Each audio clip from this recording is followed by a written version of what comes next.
Why is the poor man stubborn? Why does the poor man say no? Why does he view every offer as an enemy attack? Because he has only one thing left to sell you, his pride, and he does not want to sell his pride cheap.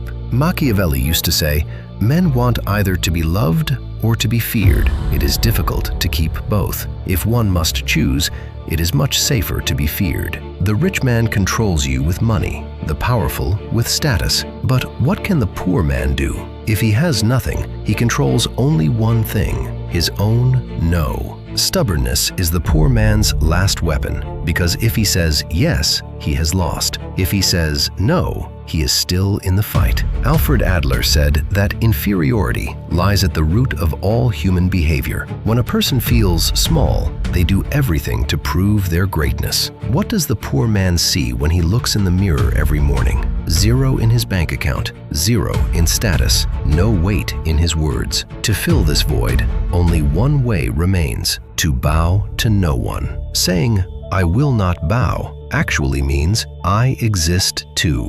This is not just stubbornness. This is a survival instinct. The rich man can bend because he has a lot to lose. If the poor man bends, he has nothing left. Machiavelli also wrote elsewhere, "When you do people a favor, they feel indebted to you, and they do not love the person they owe." You help the poor man. He does not thank you. On the contrary, he becomes harsher toward you. Why? Because every help says to him, "You are helpless," and being helpless is his greatest fear. That is why he rejects the help. He does not accept the offer. You are holding up a mirror to him, and seeing his own helplessness in that mirror is worse than death for the poor man.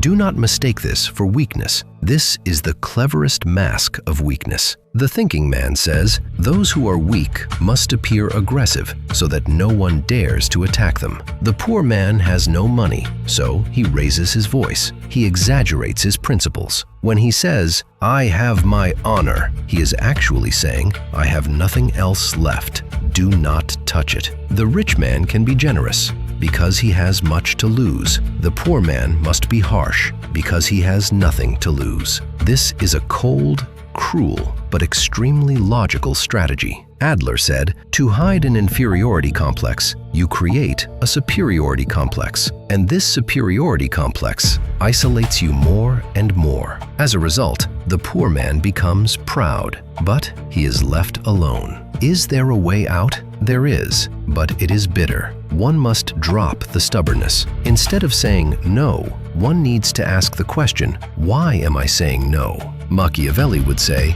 appear weak to hide your strength, then strike. Adler would say, accept the feeling of inferiority, then turn it into fuel. The poor man's greatest strength is that he has nothing to lose. This is a terrifying freedom. If he uses this freedom not with stubbornness, but with intelligence and risk, the game changes completely. The poor man is not being stubborn. He is simply clinging to his fear. And everyone considers a man with nothing to lose to be dangerous because he can burn everything down. Now, the thinking man asks you about yourself. How much would you sell your pride for? Write it in the comments. Let's see how many people will dare to look into this mirror.